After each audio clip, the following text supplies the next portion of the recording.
Welcome to the Danny Clinkscale Reasonably Irreverent podcast. Insightful and witty commentary, probing interviews, and detours from the beaten path.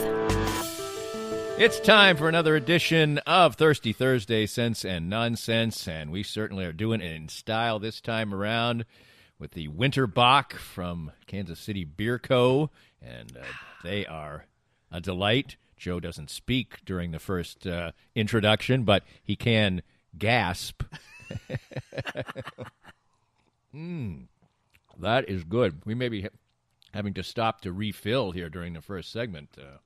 But there it is right there. Is that a Yeti cooler? It's a fancy one. Oh, Joe can't talk. That's right. We'll establish that in the early in the first segment. We're here with our usual mix of sometimes a little sports, sometimes a lot of music, sometimes memories through our lives, commentaries on social mores, and hopefully very, very little politics and COVID. That's always a good thing. And obviously plenty of beer conversation as well. All mixed into a lovely stew. I don't know if I'd ever want to make stew with beer, but I'm sure it's made with beer more than often. That shows my cooking prowess. Beer stew. Delicious. Well, our beer stew starts up next on Thirsty Thursdays. It's time now to get some great assistance on healthcare with Chad Beisel from no-nonsense-healthcareninja.com. And Chad, even your business's name would indicate that you have a real aggressive way and an important way to go after some health insurance for your clients. What I've found out in the industry is just a lot of people are really confused. They don't know what plans are good, what their plans offer, how they cover. And so I've just taken the approach of being really educated on what options are available to clients and showing them all the options that are available and making sure they understand them so they can pick and choose what options are good for them. And one thing that's really important, of course, is access to doctors and hospitals. Absolutely. That's becoming a big issue for a lot of people. Some of the plans out there are going to restrict those clients to where they can and cannot go. So if you live just outside the Kansas City metro, some of the counties outside, you may not be able to go to some of the hospitals up here in the Kansas City area. So making sure that you have a plan that's got doctors and hospitals and places you want to go is really, really important today. Learn more by visiting no-nonsense-healthcareninja.com and let Chad help you. Cinematic Visions has been an affordable solution for professional media production in Kansas City since 2003, offering award-winning video production and creation, as well as a wide array of digital and social media management services. From planning, scripting, filming, editing, and post-production, to delivering your product to a watching world, Cinematic Visions will provide professional and affordable services for you and your business with the necessary return on investment to make it all worthwhile. Cinematic Vision's goal is to unlock the power of storytelling through video and a strong online presence for your company. Beyond the numbers, they want to inspire and evoke your clients to feel and act. Let my friends at Cinematic Visions embed your brand where it belongs, in your customers' minds. You can find them online at cinematicvisions.com or with a quick phone call at 816-600-6300. I'm here with Tim Emerson, the owner of Emerson & Company. And Tim, give us an idea of the range of services that you provide from Emerson & Company. At Emerson & Company, we do credit card processing, payroll services. We do bookkeeping, merchant accounts like point-of-sale systems. What would you say differentiates you from other companies in the field, and what makes you special? I think what makes us unique is that we're a small local business making regional decisions on companies. We create a profile for the business and then put it out to our different vendors in a very competitive environment and tailor those needs to the specific business, which usually ends up in a great fit or great result for the company. And, of course, the idea is to save money, right? Save money, and actually sometimes I'm surprised where actually a solution that may cost a little bit more ultimately does save money, but we're not conditioned to think like that sometimes. Emerson & Company. Check them out at emerson-co.com or call them at 816-360-9092. Firsthand, I have enjoyed the benefits of the CBD products from Canaway. My back feels better and better these days, as a major part of my routine are the pain-relieving salve and the Pure Gold oil. And recently I had the pleasure of a treatment session using the Canaway CBD in conjunction with the Microlight 830 cold laser. The non-invasive treatment session worked wonders, and I could barely tell I was even being touched. TML830 is the first 3B cold laser to get FDA approval, and in addition, the combination treatment with CBD is patent pending. The new smart laser is the only hands-free cold laser in the world and is used by athletic trainers, chiropractors, MDs, physical therapists, and veterinarians everywhere. You can learn more about all the great benefits from the complete line of Canaway CBD products by contacting my friend Sherry McCants at 515-208-6312. That's 515-208-6312 to get outstanding information about Canaway. If you'd like to join these and other great sponsors and market your business to a growing and engaged audience, contact us at Danny@DannyKlinkscale.com. Look forward to hearing from you. All right, Danny, we are back. We're going to hit the fact check here. The unadulterated highlight of Thirsty Thursday. I'll tell you what, buddy, I was a little worried when I listened back. About 75% of the way through, we had only 2 facts to check. But then at the end of the episode, maybe there was... We bailed it out there was enough. With some idiocy. There had been enough beers at that point. Oh, yeah. So. We got opinionated. You talked about Orson Welles and how great of a radio actor he was. And randomly, I listened to a podcast the other day about War of the Worlds. Uh-huh. Right? So, and of course, he did that. Did you know that the whole thing about it being a panic was just completely false? Almost completely false. Oh, I'm sure it was overdone. Yeah, I'm sure it was overblown. So there's a guy that did a study. The reason that it's famous for that is there's a guy that did a study, and so here's how he did the study. He went to the town in New Jersey where this was supposedly happening, right? Right.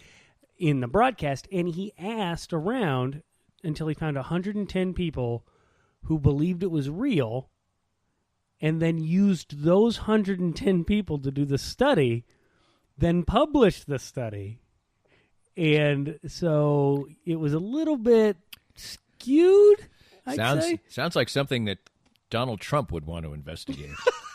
Jesus Christ, we just Right, said there were going to be immediately decided to ditch that rule. No, that's as far as we'll go with that. What was funny about it is it was the broadcast itself was like revolutionary because they didn't do the commercial breaks when they normally would do them, and they were like pretending they were at they were doing a music broadcast, and then they would cut into the music broadcast and do the bulletins. Updates on bulletins on this. Oh, it's really a cool alien show. abduction. It's very cool. Yeah, I went back and listened to some of it. It's really well done, and it's old, and so there can be some well done old stuff, man. I'm starting to learn that from you, Daniel.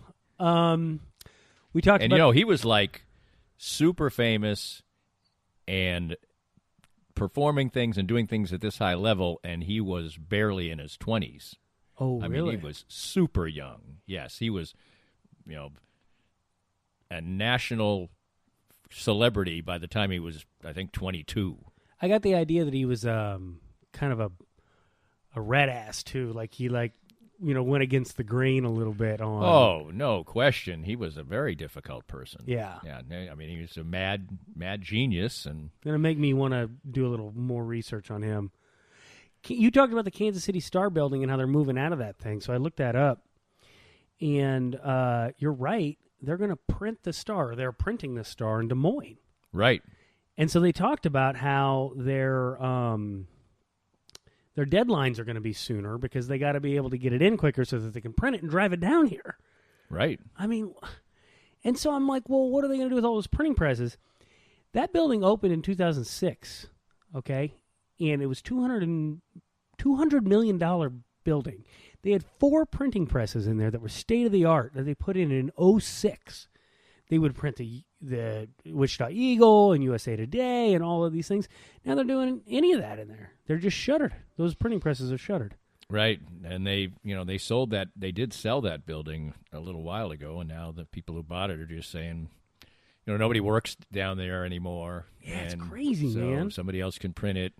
And I think what they feel like is that sooner or later there just isn't going to be a print edition. Yeah. Now, maybe in the end it will still, we still do have magazines that are printed, even though they're probably more consumed. But, Vanity Fair still puts out a printed edition, and it's lovely. I love a newspaper. Just Yeah. the ruffling of the newspaper and getting the pages turned, and you can tell somebody's never really read a newspaper when you're watching them try to turn the pages and they well, can't it's get one the of the page reasons that the tabloid paper was invented and now it's thought of because usually the tabloid is not the better paper per se. Yeah. You know, the New York Times is the nicer paper. The Post and the Daily News are more but it was to make it easy because it's just like it just opens up completely. I see what you're saying. So it's on the bus, on the train. It's handier. There's no sections. It just folds open. And like in Boston, the Boston Globe is the fancy paper, the quote-unquote liberal paper, and the Boston Herald is the tabloid. And so it opens easier. Yeah, it folds open. That's it. There's no, and then it folds in. You can fold it in half. I never thought of that. And there's no, you don't have to pull out the sports section. Whatever, It's for the common folks that don't know how to also, navigate the newspaper. And also, it was like the front page was the news, some kind of crazy news headline, and the back page was where they'd come up with clever little things to make fun of the Mets or whatever. So and they have. I don't know if L.A. has one, but Chicago has one, and most of the cities would end up with a tabloid paper. We talked about when I met Patrick Mahomes, and Dieter was there. Right. And I was correct. Dieter was on the field for the Raiders and the Panthers games in Week 9 and 11, so he has been active. He's back. He's been active twice. Good for him. No, I mean, you put in every little in this day and age with the kind of money these guys make and the kind of deals that they have as far as the player, collective bargaining agreements. Every game appearance you get is not just money you're making now; it's pension, it's insurance down the line. It's a big deal, and they're putting their bodies on the line in practice and everything. So it's good to see. Oh, sidebar. Watched Rudy over the Thanksgiving weekend. Oh. I want to hear your opinion on this movie. I'm watching this movie and I'm thinking to myself, this poor bastard. I mean, he'd be if the hits that he took, he'd be crippled in his 20s if it was at all realistic. I mean, I know it was a true story and everything, but kind of true. I know, but he's just getting, Frodo is just getting murdered out there on the field. And I'm just thinking to myself, man, how much CTE is in that guy's brain? Because he's walking around concussed at every practice. Has to be, Right. Well, he's made a lifetime's his life's work has been just being Rudy. Yeah. Good for him. I mean, and hell of a gig if he can get it. Sort of, kind of true. I don't even know if the hoisting up on the shoulders thing happened at the end. I'm not positive. I don't know about that, but my brother-in-law told me you can find it on YouTube, that play where he makes the tackle. Well, that's good. At the end of the game, I guess you can find that. What was the movie that came out a few years ago? Did you see the movie with Mark Wahlberg where he played the Eagles special teamer, Vince Papale? I think I did see it. It wasn't remarkable. No, it wasn't remarkable, but it wasn't bad. Because it had, tapping his ring on the podium. Dadgummit, the Chiefs dadgum quarterback. Oh, Dick coach. Vermeil. Dick Vermeil, thank you. Because Dick Vermeil was the coach of that team. Right. Yeah, and so the guy that played Dick Vermeil was good actor. Yeah, it was. Yes. What was his name? This is bad. This is bad radio. Bad podcasting. Yes, he is a. And I don't want to take the time to think of it as yes, but he's a prominent actor, and he did a good job. And he looked like Dick Vermeil, too. Yeah, he did. And the football was pretty well done, pretty realistic. But still the best football movie of all time is North Dallas 40. You're right, it's Friday Night Lights. So, last time we brought up Arby's, and you were comparing it to Budig or Buddig. Did you ham? Did you discover the pronunciation? No, I didn't. I didn't for the ham. I'm going with Buddig. I didn't for the ham or the lunch meat because I got off on Gene Budig. Okay, because you want to rephrase that? Gene Buddig? No, that you got off on. Joe gets excited. How do you always do this? Joe gets excited about some strange things. Listen, hush. He's your a mouth, old man. chancellor fetish. Okay, listen. He was the very last American League president for the baseball American Right. League, 94 to 99. And before that, he was a chancellor at KU, 81 to 94. In 1991, Hoke burned down that big building Right. that they used to play basketball in, I believe. They did, and for a few years in the 1950s, yeah. Yeah, it burned down from a lightning strike, and they rebuilt it. He got the money for it, and so they renamed it Budig Hall. That's where I took my math class in college, and that's also where I went to the computer lab. And for those of you listening that are younger and don't know what a computer lab is, before everybody had a computer, that's where you had to go to do your homework. And so that was my home computer lab, was in Budig Hall. Wow. Yeah.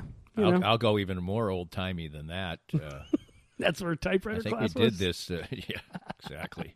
I think maybe I told this story before. I did a research project in college, and I wanted to pick out something that I would enjoy, and this project was basically going to be almost your entire grade in this geography class. Okay. So I decided to do a study of every single baseball box score for an entire season, all of them, and research the effect of playing in different time zones on performance. Okay, that's the geography part of it. Yes. And it was fascinating. It was fun to do, okay? The first time. Then somebody lifted my notebook. Oh, no. While I was right when I was almost done. But I used to go in and use the microfilm. Now, you can still do this Yeah. at the library. Yep. And one time on Fridays, this is how dedicated I was to the project. On Fridays, no partying. Friday night, I did research all night. Saturday night, I went out. But anyway, on Friday, it was a long day. We went to class, blah, blah, blah, and then I'm researching. I one time fell asleep inside the machine, and I woke up because my hair was starting to catch on fire from the light bulb. Yeah. But you can actually go to your library and figure out what this is if you're younger. But it was a lot of fun. But when I did it the second time, oh my God! Oh, brutal. You're plowing the same ground. You know what the results are. You have to do something over again. Oh, so bad, so bad. Awful. The CRM that I work in at work is just, if you don't hit save, it does not save. If your internet glitches, you just lost everything. It's just a nightmare. Yeah, that's the worst feeling. So I thought there was 4 ounces there was no way there was 4 ounces in a quarter pound. 4 ounces is exactly 1/4 pound. So neither of us knew that, by the way. Yeah, I mean, for weight, I was pretty sure I knew that. You 16. sounded like you were sure, but then when I wasn't sure, you became unsure. All I know is that a 1/4 pound burger was considered once upon a time mammoth, and now would be considered almost too little burger. So how many ounces do you think is in just a regular McDonald's patty? And boy, that sounds like less than an ounce. Close, 1.6 ounces. Well, I've said this a million times to people. It's portions that have made America a fat country. Now, everybody says, "Oh, the hormones in the meat and blah blah blah." All I know is that when you were when I was a kid, and I think you probably are young enough to, if you went and just got a patty and some fries and a Coke, which was a 12-ounce Coke or something in a cup, maybe 25 fries, I don't know, but in a little. It was a little paper thing. Yeah, you ate that. That's not overeating. Look, they called it a Big Mac for a reason, and it's only got 2 of those 1.6 ounce patties on it. Right, so less than a 1/4 pound burger. Exactly. They got an extra piece of bread in there. That's how much meat they thought it How much meat they thought it had. It needed another piece of bread for stability to support it. Speaking of burgers, now you go to a restaurant and cut a burger in half, and you're sitting there across from someone, because obviously I'm not eating the burger. I'm like, how's this person going to eat that? How are they going to do it? Well, speaking of They have burgers, to be an alligator. Oh, I lost one of my visual aids. Well, Dadgummit. That doesn't matter. This is what a Brahms burger looks like, Danny. Okay, hand it over to me Okay. here. As you'll see, that is not a loose meat sandwich. No, it's not. It isn't. You're right. But I swear they had one. You're thinking of the new way, which I also printed off and must have left it in the truck. And it's a loose meat sandwich. So they do have one. Brahms doesn't have one. And so you asked what was so special about Brahms, and I realized it. It came to me, okay? It's because it's also a grocery store. So, like, there's a lot of Brahms in, like, rural areas, right? You walk into a Brahms, you can buy your milk there, you can buy some eggs, pick up a loaf of bread. Yes, it's like a little grocery store with a burger spot in it. Huh. Yeah. It's been ages since I've been in a Brahms anyway, and only I can blame my good buddy and longtime Kansas City broadcaster John Doolittle for that was his go-to when John might have been taking you to New Way and thought it was Brahms if he was seeing loose I could meat see this. sandwiches. I saw the sign. Okay. Whatever. That being said, let's finish with some beer. We're about to finish the beer. Well, I got the growler, so it goes down easy. So last time we had that beer, and you couldn't pronounce it, and I couldn't pronounce it. It's pronounced Wehensteffen. Wehensteffen is the way that they... Wehensteffen. Something like that. Wehensteffen. Anyway, the date of the foundation of this brewery in Germany, 1146. Sounds like there's some monks involved there. There were monks involved, and they grew their own hops. It's fascinating, these breweries. These German breweries that have been around for, that's almost 1,000 years. It's crazy. I know. You know? It's amazing. You wonder, if you went back in time and you had beer back then, would it in any way resemble the beer that you had? Probably not. Probably not, right? I bet it would be really far more fermented tasting. Chunky and... Yeah, real beery. Yeah. Probably something that many people who fancy a Bud Light wouldn't want to drink, I wouldn't think. But, well, I'm not sure I would want to drink it either. Well, have you ever had mead? I don't know that I have. I think that's what it... And there's another thing, too, that's sort of like that. It's kind of some kind of crossbreed between, beer and wine, kind of. This is clearly wrong. This is going to need to be fact-checked. But mead, I've had it, and it's pretty bad, to be honest. Where did you have mead? I don't remember, but I just remember, hey, let's try some mead. And I said, why did I do this? Get me some of that mead. And I'm trying to think of the other product. When you go up to, when you go to Weston, there's that cider? That little, well, first of all, they have McCormick's there. That's a great distillery. And, but they have that winery. There's a winery on the way into town, and you stop there, and they have one of those thick wines, and I can't, for the life of me, I can't remember what it's called now. I don't know. And that isn't very good. So either, but I can't remember the name of it. So what's the point? Full of facts today. Well, there you go. I wanted to make sure you weren't slacking the next time around on the all important and riveting always fact check. More of Danny's Reasonably Irreverent podcast after this. Most of us have experienced auto accidents, and it's no fun. And even less fun is trying to work on the insurance aspects afterwards and getting full value after an auto accident. I'm here with David Cowan from WreckExpert.com. And David, you have an unusual and important niche for people after an auto accident. We have a passion to teach car wreck clients what they deserve. Getting your car repaired only fixes the damage and the paint. Getting paid for your car's loss in value is called diminished value. Chances are you've never heard of this before because most people aren't looking out for you. We help people collect thousands to tens of thousands of dollars for their car's loss in value after the wreck. And if somebody wants to come to you for that, what's the original assessment cost them? We offer a free review of any insurance claim to see how we can help. You can't beat that. Great expertise and assistance in getting full value after an auto accident. From David Cowan, visit WreckExpert.com and learn more. Hi, everybody. This is Matt Llewellyn from 23rd Street Brewery in Lawrence. I just want to thank everybody for supporting local restaurants during this time of uncertainty. 23rd Street Brewery is now open until this pandemic is over. And right now, more than anything, local restaurants need your help and support. Come on out and see us. 23rd Street Brewery is open now from 11:30 till 9 o'clock for dine-in and carry-out. Whatever we can do to help you out, maybe with your catering needs, too. I appreciate all the support, and thank you for continuing to shop local.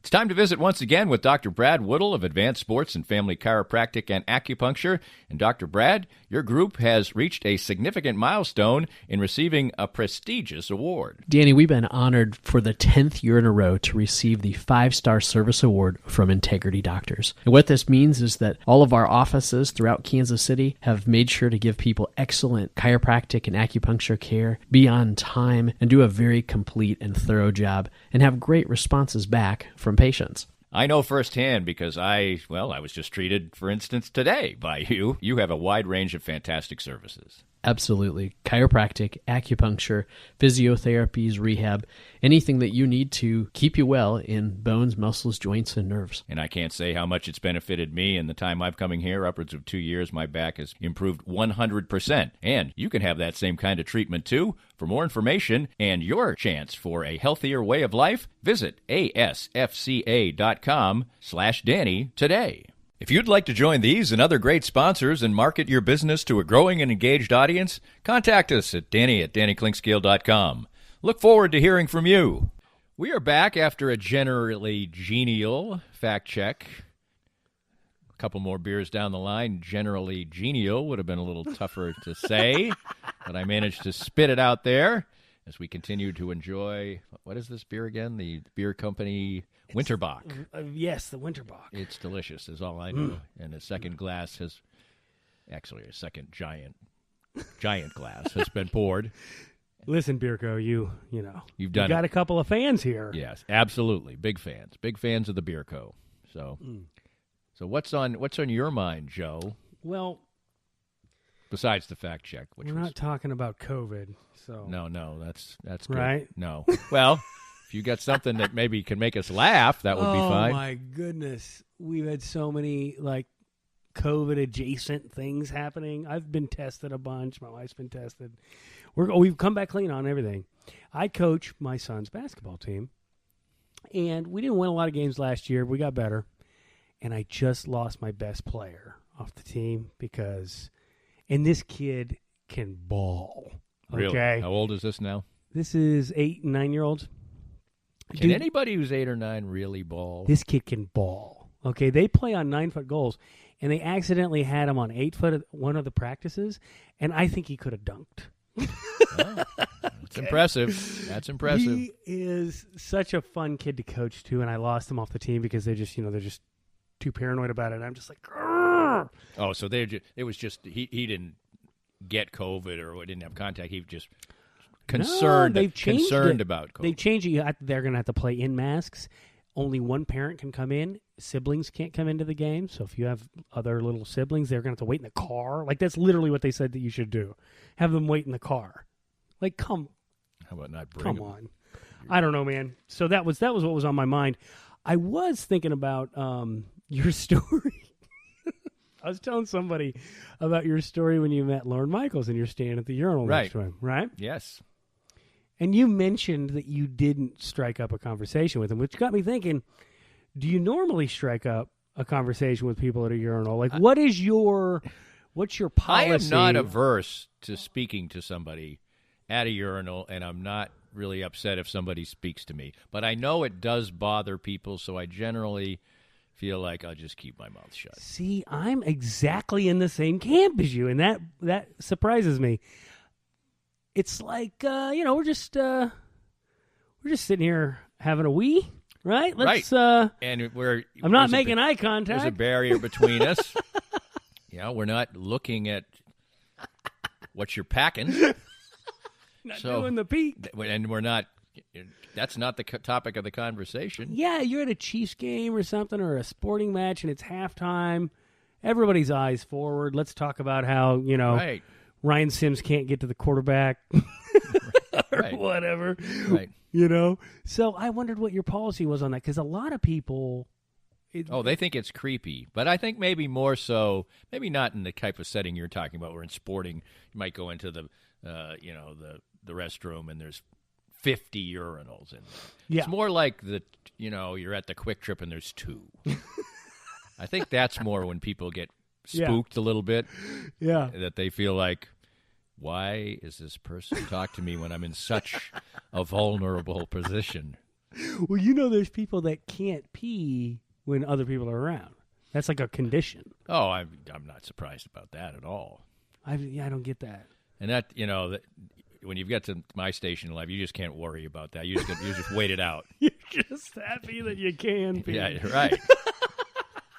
No, there's no. It has nothing to do with somebody else being there or whatever. It's just the way the world works at that point in time. Oh my God! I was cleaning my refrigerator out the other day. That reminds me of this too. For some reason, I was cleaning the refrigerator out the other day, and remember we had the pickle tasting contest about a month ago or 2 months ago.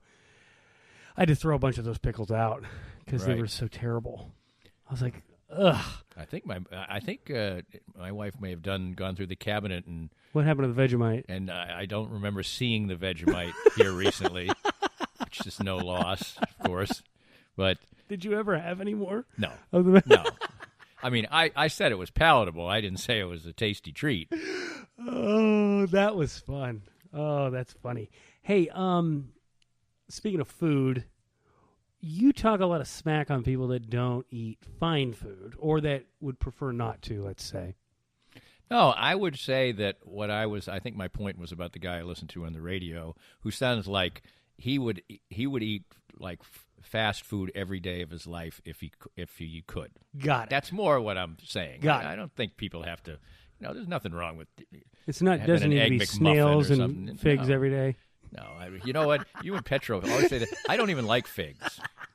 He always it's his go-to thing on Unleashed about your mixture of nuts and figs. And, like I don't like that little that little pack you get that's got kind of the combo stuff in it, maybe with a little cheese. Yeah. Not for me. No, not a sweet and salty. Not a.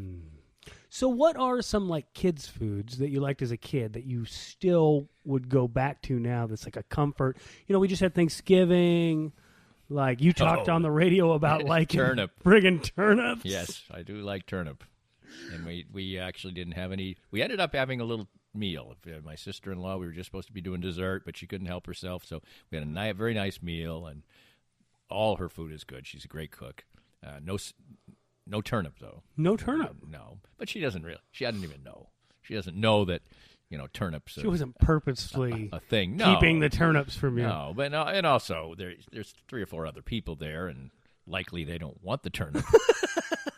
There's not really much. I would say the opposite is a phenomenon that I've experienced in the last few years is maybe some things I thought were absolutely horrific that I've tried again in the last few years and found to be palatable, like beets. I think beets are okay. Okay. I've had them in salads But what about like hot dogs? Never really was that big of a fan of hot dogs, and I don't. No. What about when you were a kid? Did you like care. mac and cheese? Yeah, probably. I ate everything, and we did not. We ate very, very. We had 6 children, and they're 10 year span, which is pretty close. It's pretty Catholic churning them out, but still, you're talking about 4-year-olds and 14-year-olds. Yeah. So you're most of it was regular, simple food. I didn't mention this when we were talking about it the last time, but my brother, who's a year younger than me, who once again I don't speak too much anymore, but we were as thick as thieves. Yeah. But he still thinks that my mom's the spaghetti sauce that she made is like second to none. And all it was like she literally took a big pack of hamburger, like 2 pounds or whatever, put it in a giant skillet, chopped up some lettuce and onions, and then poured a big honking thing of ragu in it. And that was it. Lettuce? Ragu. No, ragu. You said lettuce and onions. No, onions and peppers. Sorry. Okay, jeez Louise, I'm like... Sorry, onions and peppers. That is some spaghetti. Just onions and peppers, hamburger, fry it up, ragu over the top. That was it. He swears by it. Yeah. And I'm like, come on, man. Well, that's that childhood memory. We were watching the Chiefs game. We were watching... that first half was great, but we were watching the Chiefs game, and there's all these commercials for that Campbell's Chunky Soup, right? Right. And it looks like dog food on the commercials. It looks like Alpo or something, right? There's no and way. When I was a kid, I loved the crap out of that canned soup. But, my folks weren't around a lot. I had to cook for myself from like 6th grade on a lot. And so, can of soup. Also, the chunky soup at that point, that was gourmet. It was brand new. Gourmet canned soup. Absolutely. There's nothing, no matter what, because I eat soup at lunch almost every day, but I concoct my own soup. You bitch about it being too hot.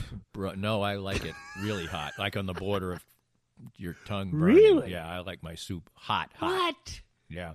I want it as so hot that if I don't blow on it a little bit, it's going to be too hot. So how do you eat the soup when it's that hot?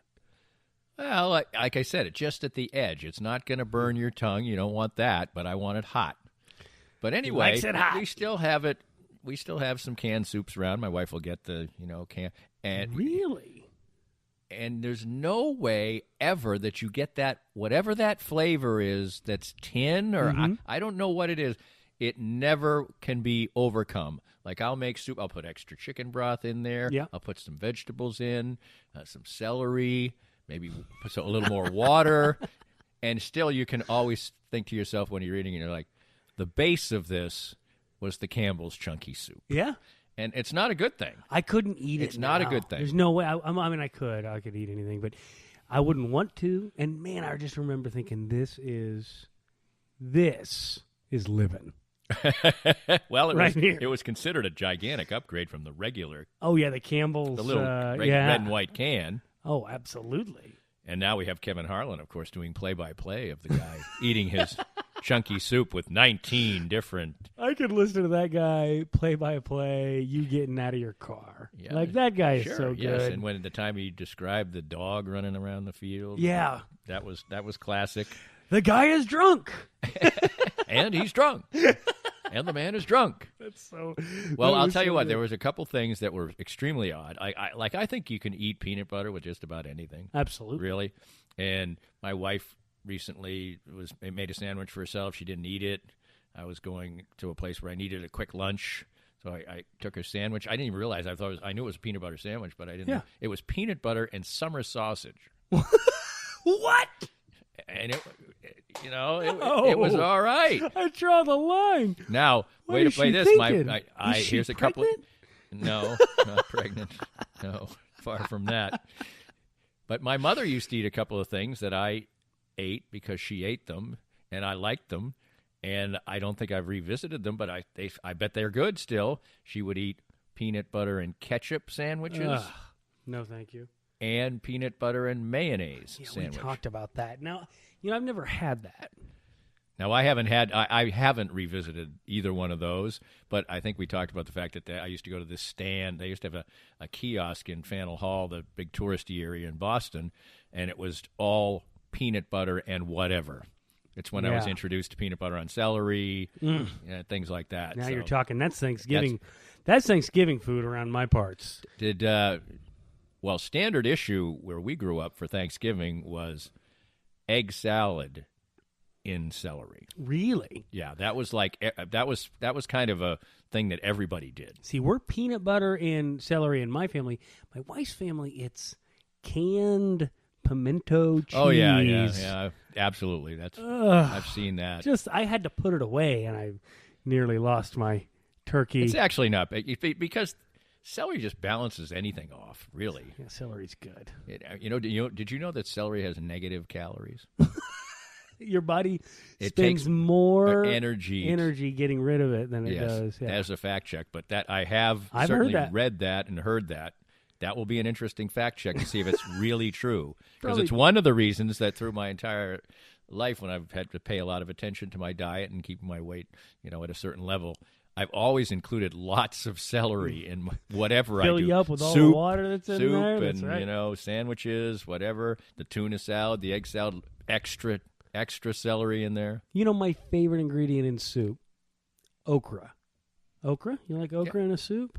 Yes, and I had never even seen okra till the first day I went to lunch in college. Really? Didn't even know what it was. Oh, dude. We take the carcass of the bird, we put it in the crock pot, put some water in it, let it sit in there all night. Next day, you got homemade turkey broth for Right. that turkey soup. We did that. So it's just turkey broth and okra? That's it? No, there's other stuff in there. Oh. But those are my two favorite parts. We go down to the lake for Thanksgiving, and a lot of fun activities down there. In the fall, we get to burn leaves, which is... Did you ever burn leaves growing up? Oh yeah. We had a forest in our backyard. Oh, dude, burning leaves is so much fun. We had an acre, which for Massachusetts was for sure really big. And our backyard was basically half grass, which was where we played wiffle ball, football, whatever. It was a perfect size for football, actually, slight upgrade one way or the other. Yeah. And then the other half of the backyard was woods. So we would, there'd be a lot of leaves there. We'd burn leaves every year. We got one of those leaf blowers. It's a backpack. Oh, yeah. Nice. It's a monster. Blow them into a line in the ditch, and we burn them. It's so much fun. And it was wet down there this year, so it made for very smoky. It looked like Baghdad out there. I mean, we had fire everywhere, because normally you have to be careful. We didn't have to be careful because those leaves were kind of wet, right? Right. So you could just go crazy. I've got pictures of just fire as far as the eye can see. It was perhaps a little too much, but yeah, sat out there, burned some leaves, pounded some beers. It was a good time. That sounds like a good time, and of course you once again watched the Chiefs. Oh, and sporting. Since we've talked, that sporting match? We haven't spoken since that, right? No. Oh, it's old news by now, but man, alive, that was fun. What the local franchises right now are doing is making games that they probably should play a little bit better in, exciting.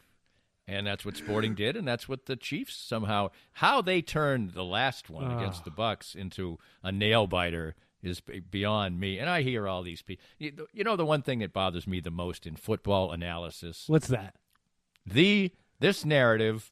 Often used by my friend Soren Petro. Is that they save too many plays. They save things. They save things. I'm not saying they never save things, okay? But you're out there to win a football game. True. You're not going to sit there and go, well, we're up 17, Dick, here, and I think I'd like for us to have to get a couple first downs at the end of the game so that we can win. Well, I'm not sure that's what was going on there. I heard it. Well, we wouldn't want to expose the quarterback. That's why they're playing it close to the vest, and that's why they only scored 7. The rest after the in the second half, and I'm like, no. General, I'll say no. I think their defensive coordinator woke up and said, "Hey, maybe we ought to pay attention to that Hill guy. He looks like he might be something." Yeah, but it just seems like when somebody decides that, the Chiefs, it works. I know. That's what it's I don't little worrisome. Understand. But here's the thing about playing it closer to the vest.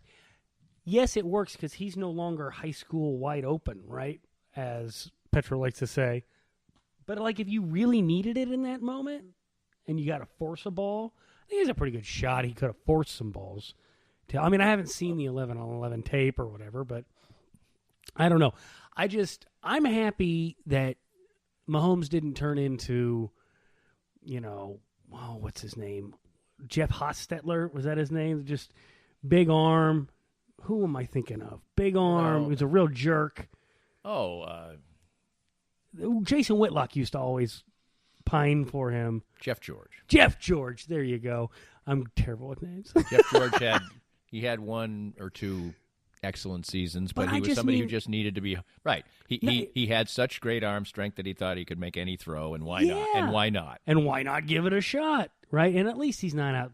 Oh, he's far from that. He's a perfect combination. Yes. Big arm quarterbacks who throw the ball deep and things like that are at least supposed to throw a handful of interceptions. And I got to tell you, what doesn't get talked about enough is Travis Kelce was a little kind of a dick when he was a few years ago. You know what I mean? He was not really... Oh, yeah, he got in trouble on the field. Never off the field, really. But not really, but you got the feeling that he was a little bit of a loose cannon. Yeah, he got in trouble in college. And that guy, he took one look at Patty Icicles and he says, this guy's putting me in the Hall of Fame. I'm going to get my shit together here. But that's what it seems like. I know everybody thinks it's fun, but... How about if they run some of those fancy, cool plays out at the 40? If there's such a dandy idea, Oh, you're from talking from about the half, go pig right from and the this, all half this. yard line. You're going to run that reverse dipsy do, and Kelsey, of course, could have easily scored a touchdown running. Oh, and he knew it too. The second he let go of that ball, he's like, "Oh!" Yeah, I mean, and at that point, it's like that's an indication of that they really did think they were going to blow them out. I think so. Well, I'll tell you this though, I didn't at halftime. I sent you the screenshot of the Right. conversation I was having at halftime. A friend Well, of once mine. they get to halftime, I kind of agree with you. Yeah, a But- friend of mine was like, "How? What's the score but it here? I kinda gotta beat them slowed- by 40." Kind of slowed down the jam, and they were getting the ball first, and My call was 34-28 Chiefs. That was my final at halftime. What I was called for, and that's about what it ended up being. right, I mean, 27-24. what do you think? What do you think the problem is then? Because I do think the Chiefs are a happy-go-lucky team. Correct. How's that sound? And also, I think their defense Is that a problem, Isn't well. I think that what we've seen when they won the Super Bowl is that they can still be that, and they have the goods to come back and do it. Now, I don't think it's a good idea to play with fire the way they do. And I think I wouldn't try to replicate last year's playoff run again. probably a bad idea. It's probably not going to happen. But I do think there's a sense that we're really good, we're cool, and there's just a little bit to that. But it's probably more a positive than a negative to me. I think it's possible. It's possible. They're not actually that much better than everybody else. Oh, I don't know if I agree with. Well, in total, Yes, in total on both sides, all three phases. well, They they're- beat a playoff team that a lot of people think are going to represent the NFC in the Super Bowl. Right? A lot of pundits think Right, that. yep. And they beat them soundly on the road. And yeah, they had to get into a 4-minute offense to seal it away. But we're pissing and moaning about not beating that team enough. Like It's just because they made it look so easy in the beginning, yes. in the beginning. But is it possible that they're like, they found this one thing and they exploited the crap out of it? And then, Well, I think their defense isn't as good as even they've shown in flashes. It's just not. Yeah. I mean, I could think, agree with that. I think the offense helps the defense so much. Now, the defense came out and played. That looked like that was the best part of the game, was the fact that the Bucs could even make a first down. yeah. That was the biggest positive They sign. got some turnovers in the second half. I mean, they got the 2 picks in a row Right, or whatever. Right, but they were, that by then the Bucs were moving the ball, and if they had he'd thrown only one of those picks, the result of the game might have been different. But you can never say the result of the game might have been different because Mahomes is going to do stuff at the end. He didn't have to score in that game. He only had to make first downs. Oh, yeah, and he throws a ball behind Hardman that would have been the nail in the coffin. So anyway, Kaufman. how we went from burning leaves to. But I did have another story. Yeah. I grew up in suburbia, but we had a lot of areas that had not been. Now they have homes in them. They're lovely neighborhoods. Yeah. But they were little forests then, and you could even behind our house, there was some actually still that they haven't built anything in it. It is woods, to the point where we could literally go and get a tent and get lost in the woods, have some in the fun, woods, explore. and we're literally 600 yards from my house. But one thing we did one time was we were just wandering around another neighborhood in a little pine forest. Okay. And we discovered, I don't know who discovered this. I think it was just some kind of accident. Couldn't have been completely an accident because somebody had matches with them. But what we found out is if you take the sap from a pine tree, Okay. and took a big stick and gobbed a bunch of it on there, you could make a torch. Yeah. The only problem was that It dripped. it dripped, and it dripped flame. Oh. And if you weren't careful, which one time one of our friends wasn't, you'd end up with the fire department there. Because way back a few hundred yards, one of those things you dropped turned into a little inferno. Yeah, we made that mistake. Have you done We that? made torches when we were kids, yeah. And now we never got the fire department called on us. But yeah. Hey, did you ever run into like a pipe's just sticking out of the ground when you were running around the woods when you were a kid? I don't recall that. Because I heard a story from somebody that's of your advanced age that they used to do that, and they'd run into these pipes, and they were fallout shelters, like bomb shelters that people would build in the 50s and 60s and 70s because there was this big scare about... Not into the 70s, but... Yes. Maybe not into the 70s, but yeah, there's this big scare, and there was this huge push to build these fallout shelters, and those would be the air pipes coming out of the fallout shelters. Well, unfortunate Hastings, Nebraska, which I've mentioned several times, is the butt of a chapter in my book that... For being the not so greatest place that I visited on my cancer trip back in 2015, there was a phenomenon there. I was riding my bike, and I was riding down I'd ride all over these towns, and I was looking, and there would be a home, and then next to the home there'd be like a roof on the ground. Okay. And I assume what that was they built that. It was a little house to go in case the Russians were going to I think bomb that's a you. tornado shelter. Now there was right? that's very possible too. That certainly is possible. But I was sitting there thinking because there was a military base near there. Yeah. But I was thinking, what paranoia is this? But in the end, it maybe this is another fact check, but it is Nebraska, which isn't really tornado country, but yeah, they got some storms there. Did your parents freak out and build a shelter, a fallout shelter? Did any of your friends' parents or anything like that? No. You don't have any stories about that? It was more like after, I'm post you were a Cold little War. beyond that. I wasn't in school. We didn't have to get under the desks and do all those drills and everything. They only did that probably till, I don't know, probably after, maybe once we get past the Cuban Missile Crisis. Yeah. I don't think there was that paranoia then. Really? No, not. It was more a late 50s, real early 60s thing. Huh, okay. I think it kind of sort of started to stop once they had the Cuban Missile Crisis. The two sides, almost went to war. And then when that passed, not that people still didn't think there could be a nuclear war, but it wasn't to the point that, it's going to happen tomorrow. You know those fallout shelter signs, those metal signs? Right. I guess those are a big collector's item now. And if you can find one... It's worth some money. It's worth some money. Some monies. Some monies. Yeah. I like when people say some monies. I don't know why that makes me giggle, but it does. There's no question it does. Yeah, so I actually know where one is, and I've got my eye on it. Uh-huh. Yeah. Maybe you're just going to be a nefarious little grand theft, acquisition. Grand theft fallout shelter sign. Yeah, that was another. Let's wrap up with this. So let me ask you if you ever did this. We were visiting friends from a town we had previously lived in, Hopkinton. We lived in Framingham now. We're riding our bikes around, double riding. You ride with your brother or whatever on the handlebars. Yeah, or on the pegs on the back. Right, whatever. So we decide, we drive riding around, and there's a mailbox, and it's just overstuffed with mail. Oh, boy. And so we decide, you know what? There might be money in there. like somebody was mailing cash money. So we stole the mail. Oh, God. And somebody saw us.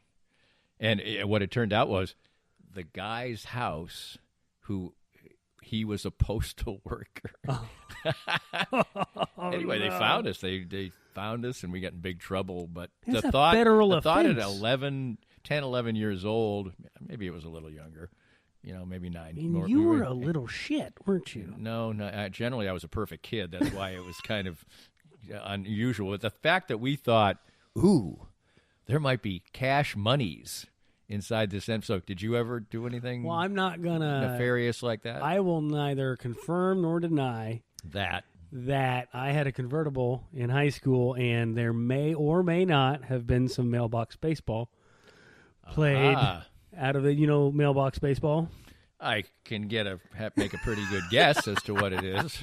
It's about 20, 25 miles an hour. You're hanging out of the car, take a swing. And do you actually use a baseball bat? Oh, you do, yeah. We'd use we may or may not have used an aluminum Louisville Slugger. And this one poor bastard, because, we lived out in the country, so we'd hit country roads. So we hit this guy's mailbox, and it was no in particular reason. It was just a guy that lived a couple of miles from where we hung out in the country, and we hit his mailbox, and couple weeks May later. or may not have hit it. That's right. I'm just going to drop the facade. We hit this guy's mailbox, just destroy this mailbox. And then a couple weeks later, we drive by there. It's back, put back out. We do it again. Oh, boy. A couple weeks later, we go by there, and he's taken 2 steel poles and put it on either side of the mailbox. So we stopped, worked the steel poles out of the ground, Oh, my God. took the mailbox out again. We come back a couple weeks later, and he's got like 7 of these steel poles around the mailbox. We removed them, tied a chain to them, pulled them out with the car, and then took his mailbox out. We come back a couple weeks later, and he has built a brick pillar Shithouse. to house his mailbox. Wow. That guy just wouldn't give up. You know, But nowadays... neither would you. You know- Now, did this end this? It ended that, and we moved on. You moved on. The brick was enough for you. You know, nowadays somebody would have just put up a camera, and we'd have been arrested. Right? Exactly. Which really takes the fun out of it, because I got to think this guy probably is... This mailbox is probably still there. Right. He's probably very proud of this mailbox. And he's got a story. I imagine he tells this story about how he got the goat of these stupid high schoolers that were taking Those his mailbox young out. whippersnappers. Yeah, and, you know, we never once got collared for that. We got collared for a lot of other things, but not for that. There you go. True crime stories from nefarious youth here on Thirsty Thursdays. See if I can reach here for the toast. There we go, because we are socially distanced at this point in time. And there you go. Oh, that was a nice clink of glasses. Let's end with another one. We hope you enjoyed the latest Danny Clinkscale Reasonably Irreverent podcast. Come back soon for something fresh and new. This podcast was made possible by our great sponsors like NoNonsenseHealthcareNinja.com, specializing in expert healthcare guidance and assistance for you.